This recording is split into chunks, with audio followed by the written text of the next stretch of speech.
seta, aí eu mato ela, ela não se recupera. Mas está indo bem, graças a Deus, muito obrigado. Amém? Bom, eu quero fazer uma reflexão com vocês hoje. Nós estamos no ano da mudança, no ano da transformação, onde a proposta é entendermos a importância de irmos crescendo em Deus. É de glória em glória, é de fé em fé. É entendendo que a velocidade de transformação e de mudança, ela vai diferenciar nas pessoas. Algumas pessoas vão mudar com mais facilidades, algumas pessoas vão conseguir uma transformação um pouco mais rápida, outras vão enfrentar uma lentidão, uma morosidade um pouco maior. Mas entender a velocidade do outro é muito importante. Eu vou usar o exemplo hoje de Esaú, mas no final do encontro de Esaú com Jacó, Esaú chama Jacó para seguir o caminho. Vamos embora, irmão, nós vamos caminhar juntos. Conseguimos resolver um problema e agora vamos juntos. Porém, Jacó olhou para Esaú e viu que não dava para caminhar na mesma velocidade que Esaú. Esaú estava com seus homens, enquanto Jacó estava com seu gado, suas mulheres, suas crianças, seus criados. E Jacó viu que não havia compatibilidade na caminhada de seu irmão Esaú. Então ele disse: irmão, faz o seguinte, vai você na frente, porque se eu colocar a minha turma para caminhar na velocidade que você vai imprimir, eu vou matá-los no caminho. Eles não conseguem caminhar. Então é muito importante nós que vamos caminhar numa comunidade, entendemos que a velocidade, certo? Ela é bem diferenciada, ela é bem eclética, é algo que nós precisamos respeitar. Então cuidado para você não olhar para outra pessoa e exigir dela uma velocidade de mudança cuja qual ela não vai conseguir sobreviver se for imposta sobre elas. Então tem gente que você vai ver um pouco mais lenta, um pouco mais desafiadora, que está muito tempo na igreja, que já deveria, é verdade, ter deixado determinadas práticas, deveria ter já assumido uma maturidade maior. Por quê? Porque você chegou esses dias e olha para você, certo? Você aparentemente está bem melhor do que ela. A única coisa que revela que você está pior que ela é o julgamento que você fez sobre ela. Talvez se esse julgamento não existisse, isso significaria que você estaria bem mais à frente. Mas exigir de alguém algo que alguém ainda não tem para oferecer é extremamente prejudicial. Então nós vamos começar por um texto que eu não dei lá atrás e já de propósito. Por favor, utilize a Almeida Corrigida Fiel, que aí a gente vai ficar no mesmo, aqui na mesma sintonia, tá certo? Oséias 4:6. Vamos começar por aqui. Oséias, capítulo 4, verso 6. É um texto, às vezes, muito citado, mas um pouco compreendido. Me ajude aí, porque hoje nós vamos usar muito texto. Isso. O meu povo foi destruído porque lhe faltou o conhecimento. Porque tu rejeitaste o conhecimento, também eu te rejeitarei, para que não sejas sacerdote diante de mim.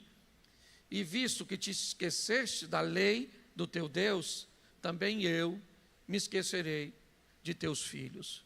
Feche os seus olhos. Senhor nosso Deus e Pai, em nome de Jesus, eis aqui a tua palavra. Continua falando conosco, usa-me como um canal de bênção nesta hora, em nome de Jesus. Amém, glória a Deus. Amém? A princípio, eu não sei se você observou, mas esse texto é um texto direcionado para uma classe de pessoas, os sacerdotes. Deus está falando com os sacerdotes sobre um conhecimento existente, porém não praticado. Uma informação recebida, porém não utilizada. A falta de conhecimento aqui nesse texto não é a falta de informação, não é a falta de ferramenta. Este povo está cometendo erros, os sacerdotes, eles estão errando não porque não tem a informação, eles estão errando porque estão rejeitando a informação que receberam. A informação que eles recebem não é agradável para eles. Elas determinam que eles façam coisas que eles não querem fazer. Então, quando nós olhamos para esse texto, você pode ir lá, para que não sejais sacerdotes diante de mim. Então, a informação é para os sacerdotes. Só que ela é tão importante que ela não acaba neles, certo? Ela termina dizendo, por causa disso, porque vocês se esqueceram da lei, também eu me esquecerei de teus filhos. Não é de vocês. Se fosse eu me esquecerei de vocês, isso é muito pouco. Mas o ensinamento que esses indivíduos iriam passar para a próxima geração era muito importante. Ensinamentos cujos quais eles não precisavam, simplesmente precisariam ter na sua mente, mas precisariam ter na sua vida. Então hoje, quando nós falamos, e essa é uma grande preocupação que temos aqui, acredito que todas as igrejas têm, mas eu posso falar daqui, é que as pessoas sejam bem instruídas, sejam bem informadas, mas a decisão de aceitar ou rejeitar o conhecimento é de quem ouve. Então, inevitavelmente, nós esperamos a mudança de todos os ouvintes, mas somos maduros o suficiente para entender que essa informação, quando chega aos ouvidos de algumas pessoas, confrontam essas pessoas com situações extremamente vantajosas. E aí, pela vantagem que as pessoas levam mediante a informação, que leva para ela a necessidade de mudança, automaticamente ela rejeita. Porque ela começa a notar que essa informação vai lhe gerar prejuízo, mas ela é transmitida. Então, que fique bem claro para a maioria de nós, o povo não é rejeitado porque lhe falta conhecimento. O povo é rejeitado porque o povo rejeita o conhecimento. Tá certo? Então, entenda que na igreja vai ter gente de bem e vai ter pessoas com comportamento, às vezes, pior do que alguém que não está na igreja. Essa é uma grande verdade, certo? E nós temos que sermos maduros para entendermos isso. E o mais importante, não exigimos que essa pessoa saia da igreja. Ela precisa continuar ouvindo, continuar presente. Você está entendendo? Se você bebe, se você fuma, se você se prostitui, se você... Por favor, jamais diga para alguém, seu lugar não é na igreja, seu lugar é aqui sim. E nós cremos que numa oração, num hino, numa escola bíblica, num momento que às vezes menos se espera, a palavra de Deus sai do ouvido, entra no coração e a transformação acontece. Então esse para nós é um ano de mudanças, certo? Um ano de transformação. E hoje eu quero ver com vocês, rapidamente, a história de Jacó, a história de Esaú. Ele é um personagem normalmente pouco citado, tá certo? Mas eu fiz questão de trazer um pouco a visão desse indivíduo, porque ela nos ensina inúmeras lições. Primeiro, ele é nada mais, nada menos que a terceira geração da promessa. Esaú, ele é neto de Abrão, o neto do homem que foi chamado. Ele é filho de Isaque. Ele é a terceira geração dos patriarcas. Mas nós vamos observar algumas coisas na vida desse rapaz. Coloca para mim, por favor, Gênesis 25, verso 20 e depois o 26. Era Isaque da idade de 40 anos, como tomou por mulher a Rebeca, filha de Betuel, arameu de Padã Arã, irmã de Labão, arameu. Preste atenção. 40 anos tem Isaque. Ele se casa com Rebeca com 40. E logo, logo ele descobre que Rebeca é estéril.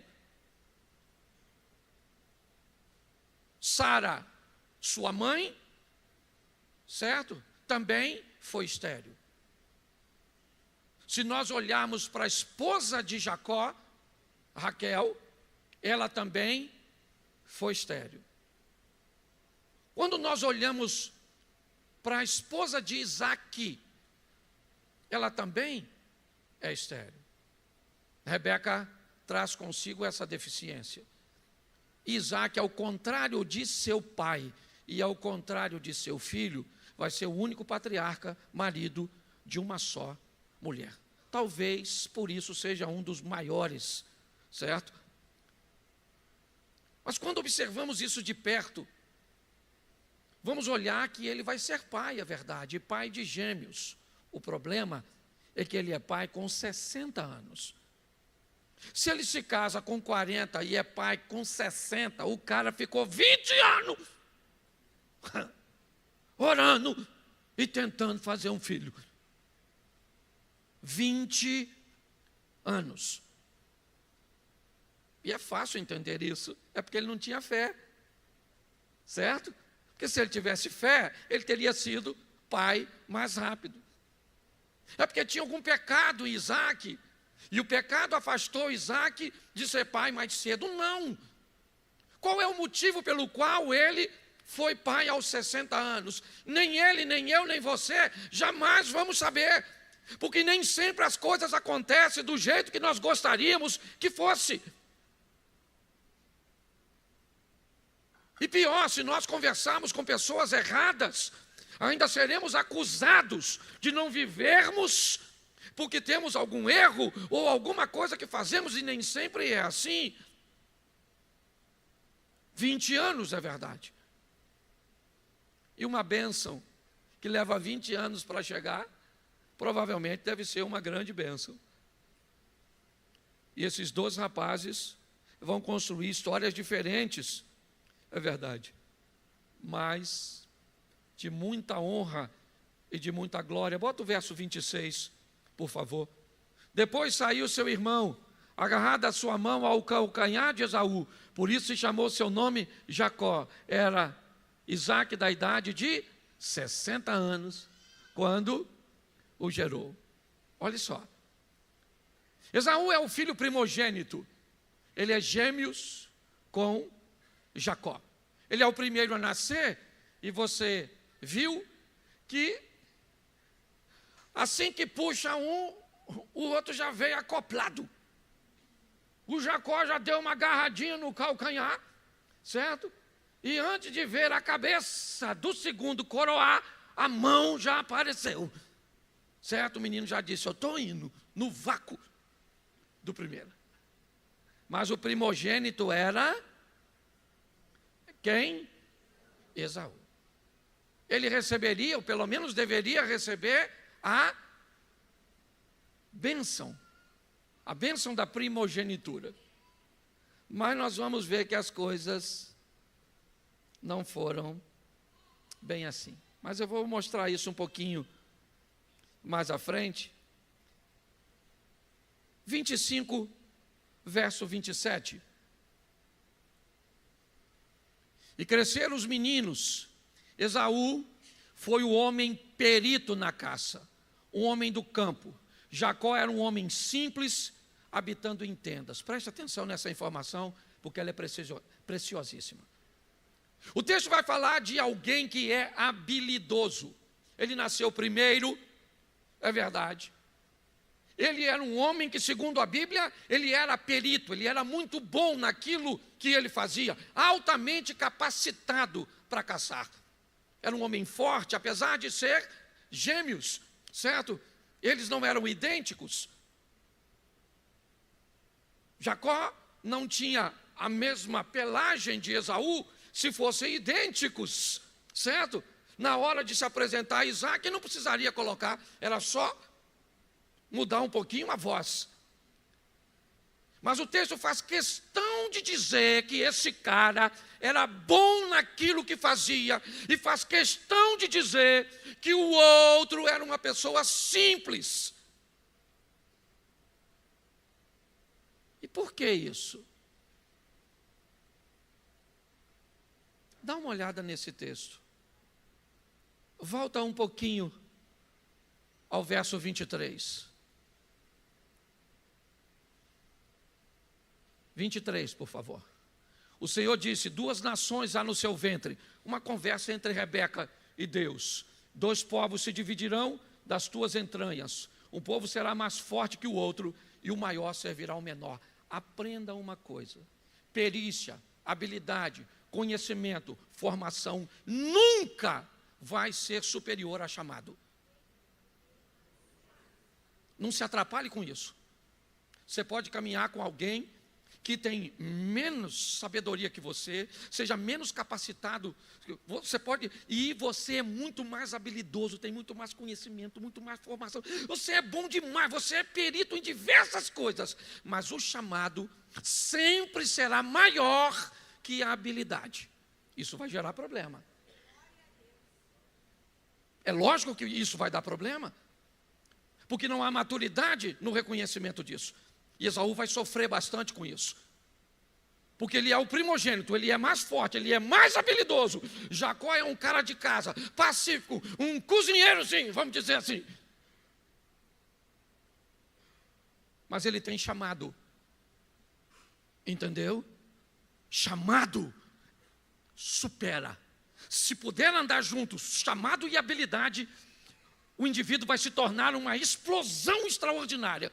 Mas se não, se você é habilidoso, aprenda a respeitar chamado. E se você tem chamado, aprenda a respeitar habilidades.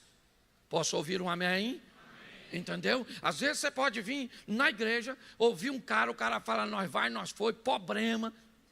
Porque nós estamos cheios de problema. Certo?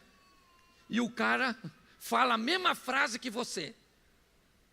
E quando ele fala, o fogo cai. E quando você fala, não acontece nada. O nome disso é chamado. Tá certo? Então o texto faz questão de dizer: Esaú era perito, era habilidoso, era forte, era valente, certo? Jacó era um homem simples, de casa. Mas uma palavra de Deus deu a Jacó aquilo que não deu a Esaú. O que foi? O chamado. 2 povos se dividirão, eles estão no seu ventre, e o maior vai servir ao... E isso não vai ser muito fácil para esse cara entender. É aqui que nós vamos dar uma olhadinha. Tá certo? Capítulo 25, verso 29. Rapidinho. 25, 29. Jacó cozeira um guisado. Olha o cara aí fazendo a comidinha. Cozinhava bem. E veio Esaú do campo. E estava ele. Esaú chega do campo e ele traz o que consigo? O cansaço. Vamos tentar entender um pouquinho aqui. Como tomar decisões cansado é perigoso. Lembra de Elias cansado? Lembra de Satanás tentando se aproveitar de Jesus? Jesus vai para o deserto e fica lá quantos dias? Quantos dias? E depois de 40 dias é que o diabo tentou, esperando ele ficar com 2 coisas que Esaú também teve que enfrentar: cansaço e fome. Tomar decisões cansados. Tomarmos atitudes em áreas importantíssimas quando estamos cansados emocionalmente, cansados fisicamente, pode ser um problema seríssimo, certo? Durante uma briga, a senhora está cansada de tanto tempo estar envolta nesse modelo de relacionamento, a senhora pode tomar uma decisão impensada. Você está tão cansado naquele trabalho, tão cansado naquele ambiente, que durante o cansaço, você pode tomar uma decisão que não deveria tomar. Esaú está cansado. Ele chega tão cansado que ele não vai notar o que ele vai fazer. Ele vai tratar com desprezo, como a própria Bíblia diz, algo que era extremamente valioso. E a mesma história da oferta que o Max ministrou aqui. O texto é claro.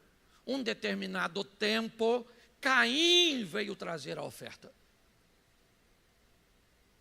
Abel só trouxe a oferta porque Caim puxou. A decisão de ofertar não foi de Abel. Está lá no texto, verso 3. Ao cabo de um tempo, Caim trouxe uma oferta. E Abel, ao ver Caim ofertar, traz também consigo uma oferta.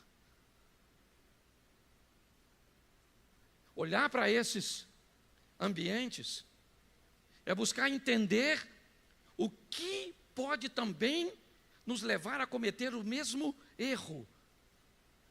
Esaú está cansado. E ele chega, seu irmão fez uma comida.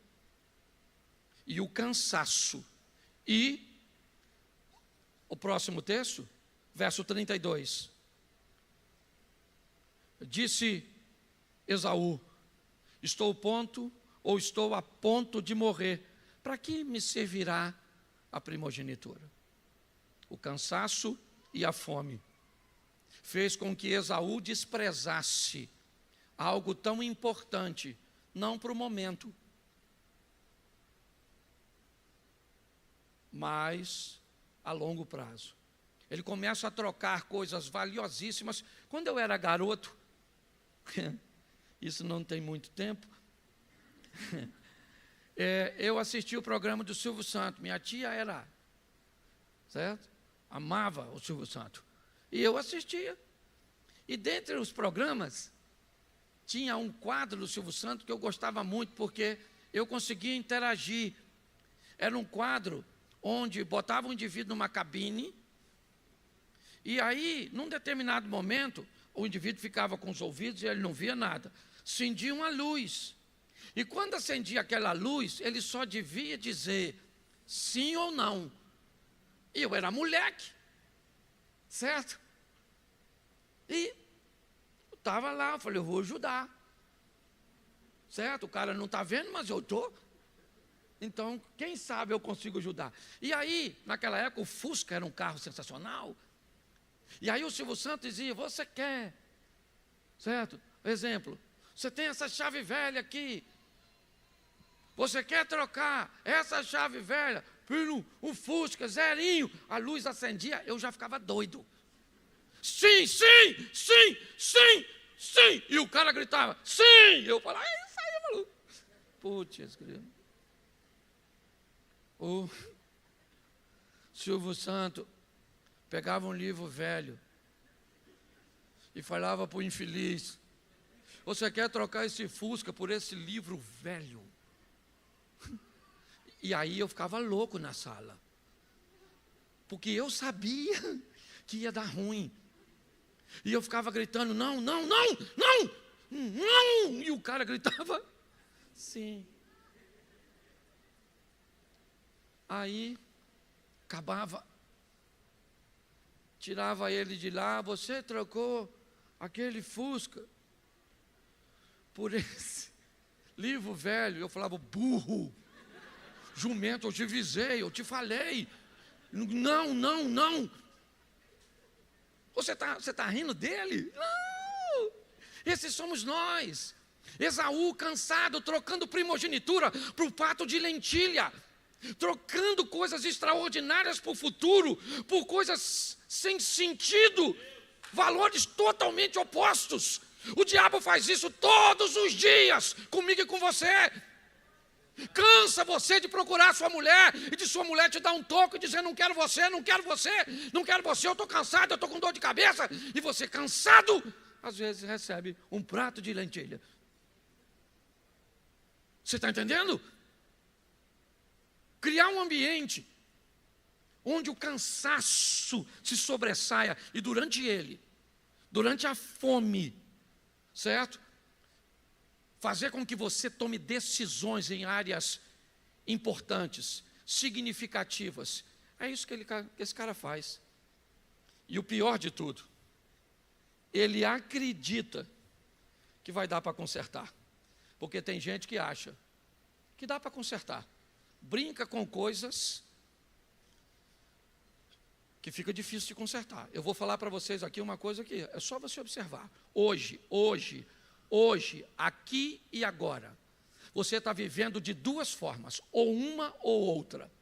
Ou você está empreendendo o futuro ou corrigindo o passado. No seu casamento, ou você está empreendendo o futuro, ou você está corrigindo o que fez. Nas suas finanças, ou você está empreendendo o futuro, ou corrigindo o que fez. Na sua credibilidade, ou você está construindo um futuro, ou você está corrigindo o seu passado. Brinque com o presente, brinque. Trate ele de qualquer forma, trate. Receba um elogio e seja soberbo. Faça. Alguém diz que você é grande. E quando receber a informação de que alguém te achou grande, diga que essa pessoa está certa. Diga. E pergunte depois o que essa pessoa pensa a seu respeito. Você foi de 100 a 0 em questões de segundo. É importantíssimo entendermos isso. Brincar com o presente é uma coisa muito séria. E está escrito ali, verso 34. Coloca 2 para frente. Jacó deu o pão a Esaú e o guisado de lentilhas. Ele comeu, bebeu, se levantou e saiu. E o texto faz questão de dizer: assim Esaú, ou assim desprezou Esaú a sua primogênita. Não vai adiantar botar a culpa em ninguém. Você vai ver ele tentando, mas não vai adiantar. É verdade. Ele vai ter que colher o que plantou. Nós vamos ver o final dessa história, porque esse é um Esaú. Nós vamos olhar para outro Esaú. Porque quando Abrão sai de casa, ele é Abrão. Abrão jamais tomaria as decisões que tomou Abraão. Abrão jamais entregaria Isaque assim que saiu. Ele era fraco quando saiu. Tão fraco que não foi capaz de obedecer a Deus em 100%. Levando o seu sobrinho que Deus havia dito que não levasse, porque ele queria o sobrinho como garantia, certo? De ter um herdeiro de seu sangue. Mas ao longo da caminhada, o Abrão se tornou Abraão. O Saulo se tornou um Paulo. O Levi se tornou um Mateus. O Simão se tornou um Pedro. Porque nós estamos numa caminhada de transformação, onde a velocidade pode chegar, ou ser maior para você do que é para mim, e eu posso demorar um pouco. Mas ele veio de uma escola, e como eu comecei falando de Isaque, eu quero lembrar você, Isaque obedeceu a Deus quando não foi para o Egito e ficou em Gerar. Os filhos estão vendo. Isaque teve medo e era um mentiroso. Ele mentiu porque estava com medo, certo? De Abimeleque se interessar por Rebeca e matá-lo. Uma história que se repete, ela é meio confusa, porque acontece da mesma forma com Abrão e com Isaque. O único texto que difere uma informação da outra é que o texto faz questão de dizer que quando houve a segunda fome, o que indica que me parece que aconteceu realmente os dois episódios. Mas ele mentiu. Engraçado que tudo isso acontece no capítulo 26. E ele mente no 7 e prospera no 12. Um mentiroso que prospera. É esquisito isso. Aprenda uma coisa: resultado é diferente de aceitação. Cuidado com isso. Nós precisamos aprender isso. Isaque mentiu porque estava com medo, porque estava numa terra estranha, e porque estava lá para proteger sua família, certo? A verdade é essa. Ele caminha, E as coisas, essa mentira, essa situação criou um problema tão grande, que no verso 31 ele tem que fazer um jantar, uma comida, sentar com 3 de seus adversários, certo? E ali então estabelece um perdão, um conserto, e você consegue entender como as coisas terminam. Mas o mais importante disso é imaginar que tem 2 garotos observando tudo isso. Tem 2 meninos sendo treinados por esse pai, observando todas essas situações, passando por isso. E um deles é Esaú. E Esaú vai enfrentar um trauma pior que José. José é traído por seus irmãos. Esaú é traído por toda a sua família. Esaú vai ver sua mãe criando um ambiente para seu irmão tomar o lugar dele. Esaú vai ver seu irmão aceitando a ideia de sua mãe. E seu pai tratando um momento tão importante que ele tinha dúvidas. Então, quando Esaú chega em casa, ele descobre que aquilo é uma família complexa, que é muito desafiador para ele. Ele já tomou algumas decisões erradas lá atrás, coisas que ele não vai conseguir consertar. Mas agora ele vai vivenciar algumas coisas bem difíceis. E a primeira delas é o casamento. O casamento de Jacó, pelo menos as suas primeiras, ou de Esaú, perdão, suas primeiras esposas, elas são debaixo de desobediência. Ele é alguém que resolveu levar uma vida bem difícil. Parece até uma saga, eu poderia dizer assim, o que ele está vivendo. Ele começa a ter dificuldades. Quando o pai abençoa seu irmão, ele não consegue entender isso, porque Jacó tinha valores que Esaú não tinha. O texto diz que Isaac amava Jacó, Isaac amava Esaú, e Rebeca amava a Jacó. Isaac amava quem? E Rebeca amava a... Então, para um homem naquela época, ter o amor do pai era mais importante do que ter o amor da mãe.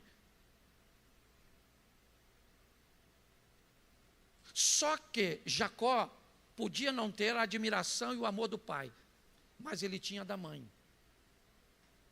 Se naquela época para um rapaz era mais importante ter o amor do pai, por que é que Esaú se preocupa tanto com o que Jacó tem? Ele não consegue lidar, não há maturidade nesse garoto. Ele tem dificuldade de lidar com os valores dos outros. Dificuldade de lidar com coisas que nós não temos. Sempre vai ter alguém que vai ser respeitado, vai ter coisas, vai fazer coisas melhor do que nós. Esaú vai sofrer muito com isso. Ele vai ter muita dificuldade de gerenciar essas coisas. Lidar com os valores, com a desobediência, mas quando o problema acontece, coloca o capítulo 27, verso 36. Eu gosto desse texto, você já conhece o restante da história. Então disse ele, quem está dizendo isso é Esaú, não é o seu nome justamente Jacó? Tanto que já o quê? Já o quê? 2 vezes o quê? Mentira. Mentira de Esaú. Uma vez, tudo bem. Uma vez eu posso tolerar. Porque quando ele se junta com Raquel, ou quando ele se junta com Rebeca, para enganar Isaac, ele está no rolo, sim ou não?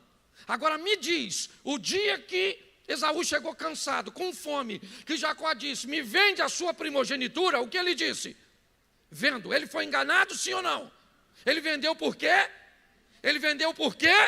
Mas na hora de prestar conta, na hora que o problema aparece, na hora que a fatura chega, aí nós queremos botar a culpa toda no outro. Você não tem culpa nenhuma, seu casamento está desse jeito. É tudo seu cônjuge. Você não tem culpa nenhuma de estar desse jeito. A culpa é dos seus pais. Você não tem problema nenhum para estar nessa crise econômica. A culpa é só do governo. É só. Transferir a culpa para os outros é algo muito antigo, certo? Adão, por que você pecou? Eu, foi a mulher que o Senhor me deu. Eva, por que você fez isso? Eu, foi a serpente que me enganou. Te garanto que não tinha nenhum bichinho passando por ali naquela ocasião. Que se tivesse, a serpente falava, não fui eu, foi o rato. Porque transferir a responsabilidade, quando a fatura chega, é isso que ele está vivendo.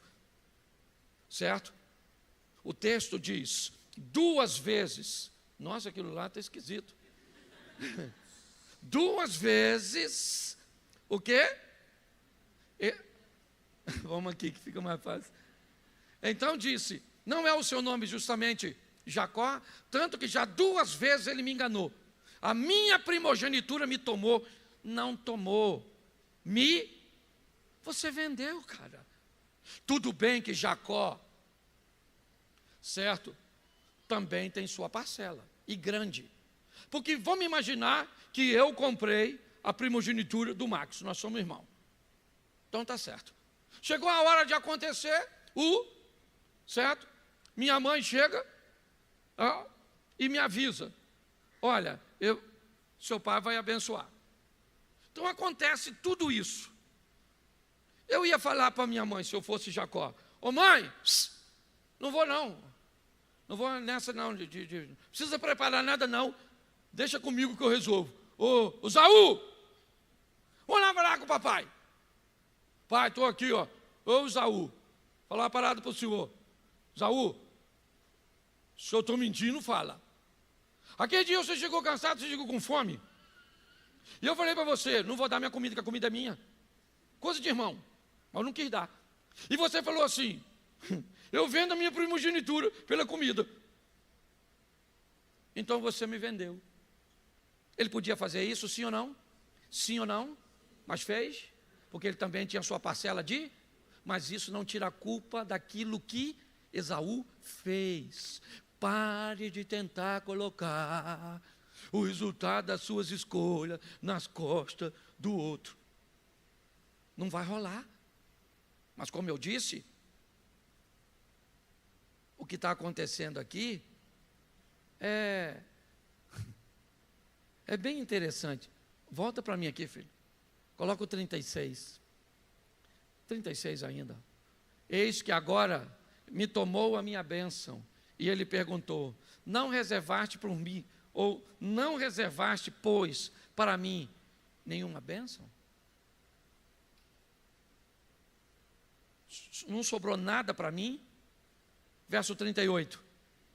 Ele disse Esaú a seu pai, tens só uma bênção, meu pai.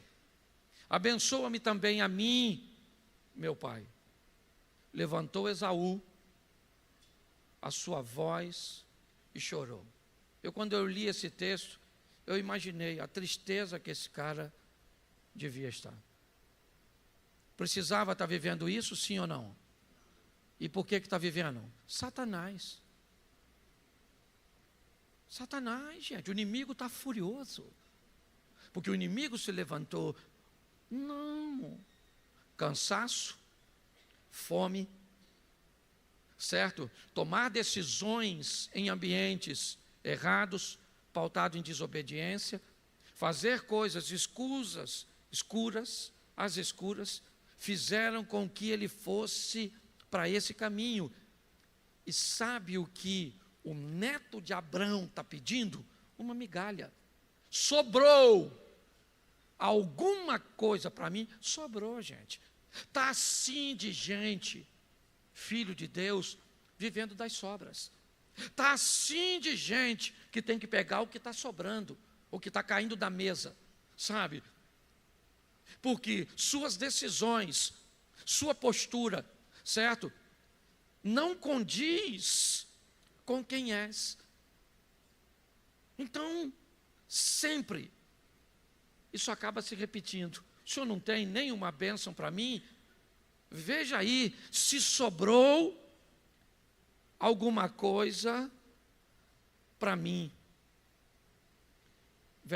Capítulo 27, verso 41.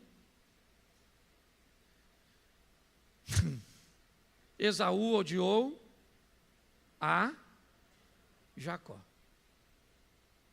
Odiou a Jacó por causa daquela bênção com que seu pai o tinha. Irmãos, preste atenção. Isso não é só na igreja, não. Isso é quase universal. Se tem alguém perto de você, foi criado contigo, é da sua família, trabalha com você há certo tempo. Se tem alguém perto de você, preste atenção, se for distante, não tem muito problema. Mas se for alguém perto, quando esse alguém perto começa a ser mais abençoado que você, começa a alcançar lugares e coisas que você não alcança, que você não conquista, às vezes simplesmente porque não é seu. Porque aquilo não é para você. O ódio vai tomar conta. Esaú não tinha que odiar Jacó. Foi errado? Foi. Mas a culpa não é só de Jacó. Aliás, ele é muito mais de Esaú do que de Jacó. E agora, ele diz o seguinte: chegar-se-ão os dias de luto do meu pai. Note que ele não está nem preocupado com sua mãe.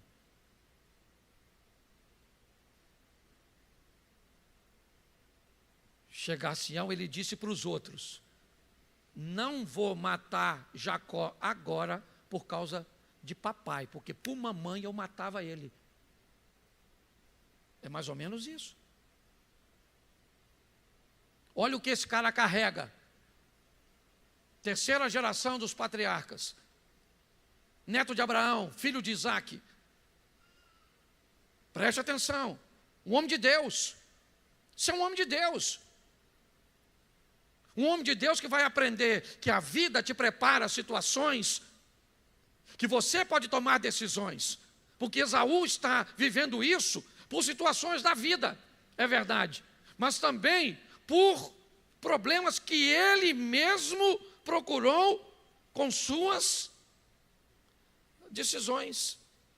Ele diz: chegar-se-ão os dias de luto do meu pai, e eu matarei Jacó. Meu irmão, eu vou matar meu irmão. É uma coisa decidida. Agora ele não tem mais simplesmente somente a rejeição de sua mãe. Ele agora tem o ódio no coração. Ele diz: eu vou matar meu irmão. Eu vou matar meu irmão. Rebeca então descobre isso por terceiros, chama Jacó e diz: meu filho, teu irmão disse que vai te matar. Faz o seguinte, pega aqui, viaja para Padã Arã, para a casa de meu irmão Labão, e fica lá. A hora que ele ficar mais calmo, a hora que ele acalmar, eu mando você voltar. Olhe bem, o que ela está tentando é resolver o que ela mesmo criou. Só que não dá mais tempo. Não dá mais tempo para ela. Algumas decisões não dá tempo de corrigir. Não dá. Observe sua idade. Há um tempo atrás, uma menina nova aqui da igreja me procurou e disse: pastor, eu tenho um emprego mais ou menos aqui e eu estou querendo ir para os Estados Unidos, tentar alguma coisa lá. O senhor conhece alguém? Tem como arrumar alguma coisa? Eu falei, eu conheço algumas pessoas. Ela falou, eu tenho um filho, né, e eu não vou poder levá-lo agora. Mas o senhor acha? O que o senhor acha? Eu estou animada para ir. E eu vi que ela era nova. Eu disse, vai. Vai. O senhor acha que vai dar certo? Não tem muito problema. Você ainda tem tempo para cometer erros, então vai. Ela foi, ficou alguns meses e não deu certo. Ela voltou e falou, pastor, eu acabei tendo que voltar. Eu disse, calma, fique tranquila. Agora na última viagem que eu fiz, agora no início do ano, ela está morando lá, está muito bem empregada, casou e está vivendo. Mas ela tinha margem para erros. Tem pessoas que não podem cometer mais erros, senão fica difícil. A vida é composta do que é preciso e do que se quer. Quanto mais rápido você fizer o que é preciso, mais cedo você vai fazer o que quer. Quem começa fazendo, você está novinho aí, ó, adolescente, jovem. Você quer fazer algumas coisas. E o que é preciso, muitas vezes, você não quer. Vou te dar uma notícia. Quanto mais cedo você começar a fazer o que é preciso, mais cedo você vai fazer o que você quer.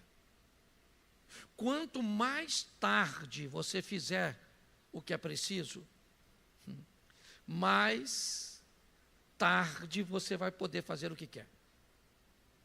Tem gente aqui que quando era novo, teve bons empregos, gastou, se divertiu, usou drogas, brincou, tudo isso numa fase da vida que deveria estar fazendo o que era preciso, mas resolveu fazer o que queria. Então tá bom, o tempo chegou. Hoje, você vê o cara que deveria estar tendo uma vida melhor, no final da vida dele, ele está tendo uma vida muito pior do que no começo. Porque se inverter, dá problema. Esaú agora vai ver seu irmão ir embora. Ele não pode matar o irmão, porque disse que não mataria porque seu pai estava vivo. Então ele tem que ver o irmão embora. E pior, tem que ver sua mãe chorar porque está vendo aquele infeliz ir embora.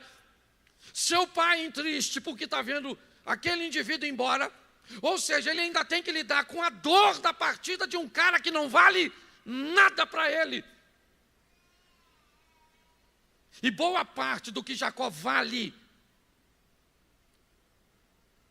para Esaú foi construída pelo próprio Esaú. Isso é que é mais difícil. Boa parte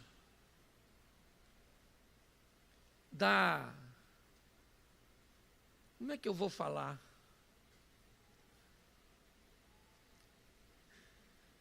Vou arrumar uma palavra aqui. Mas boa parte da frustração que você tem sobre uma pessoa não foi construída por ela. Foi construída por uma expectativa errada sua. Por um lugar que você colocou essa pessoa que ela nunca deveria ter estado. E hoje você se decepciona com ela, parece que está tudo nela, mas não. Boa parte da sua decepção foi construída por você. Ele vê seu irmão ir embora e fica, não pode matá-lo. Jacó vai embora. Esaú fica tão revoltado que se casa com duas mulheres só para desobedecer seu pai e a sua mãe. Era uma forma que ele tinha de dividir sua dor, de trocar aquele choro, aquela coisa do seu irmão, certo? Pela agora a tristeza de vê-lo casar com aquelas duas mulheres, ele faz isso. Mas sabe o que é mais interessante? É que esse cara ficou rico. Ele ficou forte. Ele ficou poderoso. Jacó é outra história. Está indo para lá, para casar, trabalhar quase 21 anos, certo? Porque também o que Jacó fez com Esaú foi atrás dele. Ele não traiu o irmão? Traiu, foi lá, trabalhou para o Labão, para casar com a gostosinha Raquel. No dia do casamento, o velho trocou, deu a outra, a bagunçadinha, casou. Você está entendendo? Nem discutiu muito, está tudo lá. mas o cara daqui está crescendo. Eu acho muito legal quando o texto diz que o maior serve o menor. Esaú não é maior apenas no tamanho, ele é maior na grana. Até hoje, os árabes são mais ricos que os judeus, certo? Até hoje, o maior serviria o menor, mas ele está vivendo. E me parece que a vida está ensinando Esaú. Eu não tenho muita coisa para falar dele, porque só vai até aqui. Nesse momento que Jacó vai embora para Padã Arã, o texto esquece Esaú e se apoia em Jacó.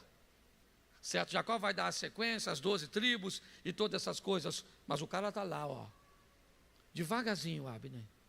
Ele está enriquecendo, prosperando, crescendo, se fortalecendo e o melhor de tudo, amadurecendo. Ele vai descobrir que dá para ser próspero sem ter visibilidade. Ele vai descobrir que dá para ser vitorioso sem ter fama. Esaú é alguém, certo, que vai ser extremamente vencedor sem jamais ter um microfone na mão, subir no altar ou ser ovacionado por alguém. Talvez essa seja uma das informações mais preciosas nos dias de hoje, onde todo mundo quer ser reconhecido, todos nós.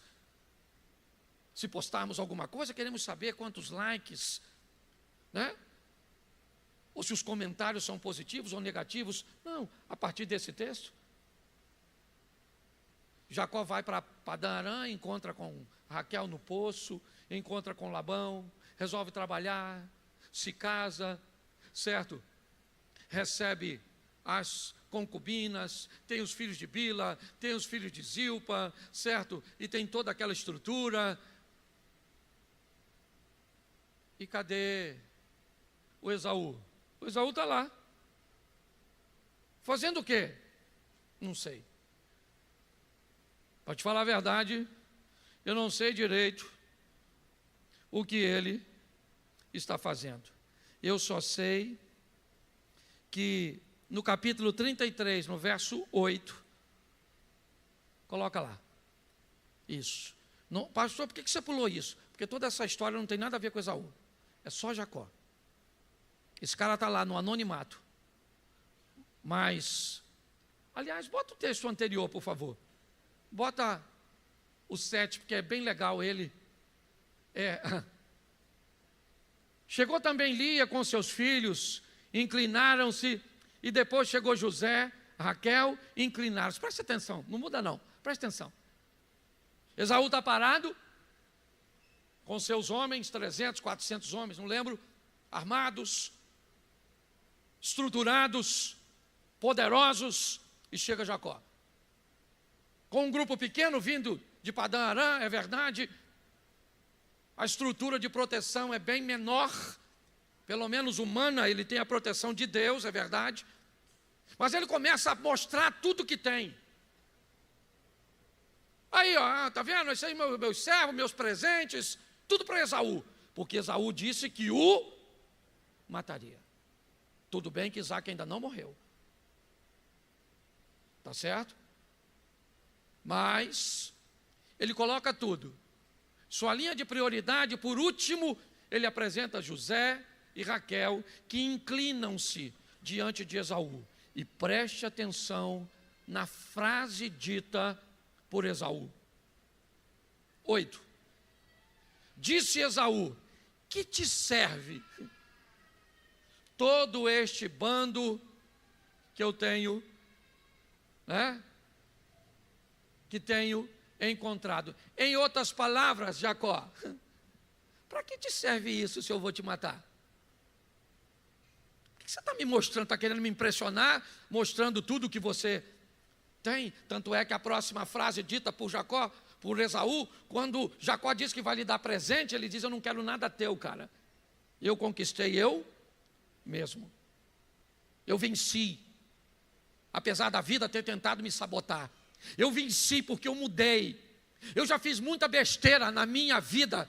Não me orgulho de muitas coisas que fiz, mas tudo de ruim que eu fiz não foi o suficiente para me destruir. então eu cheguei até aqui. E não cheguei até aqui o mesmo menino que você conheceu, que vendia uma primogenitura por um prato de lentilha. Não, eu não quero nada teu, cara. Isso é uma conversa de gente grande, uma conversa de gente madura, de dois homens poderosíssimos, é verdade, mas que os dois tiveram que amadurecer ao longo do tempo. Esse Jacó, que olha bem o que diz o texto. Vamos lá, capítulo de número, deixa eu colocar aqui, 33, 9. Mas Esaú disse: eu tenho bastante, meu irmão, seja para ti o que tens. Não quero nada seu, cara. Quero nada seu. Pode ficar com tudo que é seu, eu conquistei. Eu venci. Capítulo de número 35, verso de número, vamos lá, 29. Isaque expirou, morreu e foi recolhido ao seu povo velho e farto de dias. Esaú e Jacó, seus filhos, o sepultaram. Esse é outro Esaú. Não é aquele que diz que mataria o irmão. Não é aquele que diz que o irmão enganou 2 vezes. Esse é outro Esaú. É um Esaú transformado, um Esaú mudado, que aprendeu a lidar com suas responsabilidades. Quando ele encontra com Jacó no Val de Jaboque, Jacó estava lá orando para receber o perdão do irmão, porque a nível de força, Esaú era mais forte que ele. Quando eles se perdoam, Jacó ouve Esaú dizer: vamos embora junto, mano. E aí eu volto ao começo. Jacó disse: eu não vou poder ir com você, cara. Vai à frente. E Esaú resolve ir para as montanhas, Seir. Jacó vai para Sucote, bem pertinho do Jordão. Esaú vai morar nas montanhas, lugar difícil, desafiador, mas ele é forte o suficiente para sobreviver ali. Jacó vai para um outro lado, um lado que mais tem a ver com ele, mas os dois são vencedores. É importante nós buscarmos a entender quem somos nós, o que estamos fazendo. Somos Jacó querendo ser Esaú, Esaú querendo ser Jacó, queremos ser Raquel, que quer ser mãe de filhos, queremos ser Lia, que é amada, porque me parece, irmãos, que sempre queremos aquilo que não temos e temos dificuldade de valorizar o que temos. Você pode não ter o melhor, mas você pode tirar o melhor de tudo que tem. A maturidade nos ensina isso. Esaú é um exemplo de um anônimo, porque o Jacó a gente já sabe, né? É o pai do José, vai passar o final de sua vida no Egito. Mas e nós? Somos capazes de entender a beleza de um sucesso no anonimato? Essa palavra mexeu muito com o meu coração, eu estou terminando, porque eu estava vendo um indivíduo hoje. Eu estava preparando a mensagem, terminando de prepará-la, E eu vi um indivíduo falar de fama. E eu fiquei pensando, e ele estava criticando a fama. E eu olhei e disse, Deus disse a Davi, você não era ninguém, cara, quem te deixou famoso fui eu. Quem deu fama a Abrão foi Deus.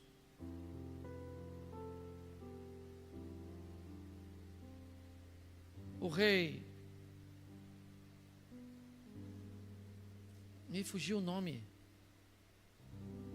Uzias. A estrutura e a fama que Deus deu a essas pessoas. Mas eu descobri o poder do anonimato. Sabe o que eu acho engraçado? E aí é para mim, eu só estou compartilhando a vocês porque eu sou pastor de vocês. Alguém sabe precisar qual é a data do Instagram? Quando ele iniciou? Alguém consegue só dizer o ano? Quando? 13. Só fala alto para me saber aqui. 2013? 13. 2013. Ou seja, tem 13 anos que o Instagram existe. Certo? Hoje você consegue ver pessoas atingirem 5, 10 milhões em apenas uma situação. A velocidade ela é muito rápida. E eu fiquei pensando, olhando para mim, que às vezes as pessoas acham que eu sou famoso. E eu pensei, eu tenho 10 milhões no Instagram. E eu levei 13 anos para ter 10 milhões. Eu cheguei à conclusão que não tem fama nenhuma. O que tem é a presença de Deus e ela é mais valiosa. O que as pessoas pensam a meu respeito, tem gente que acha que eu sou para lá ou para cá.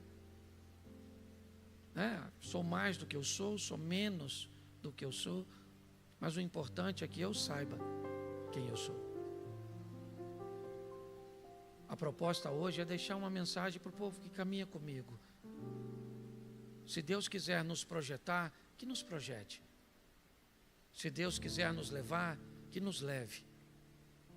Mas se não nos levar para onde nós gostaríamos de estar, de vivermos outras coisas que outras pessoas estão vivendo, eu quero ser Esaú.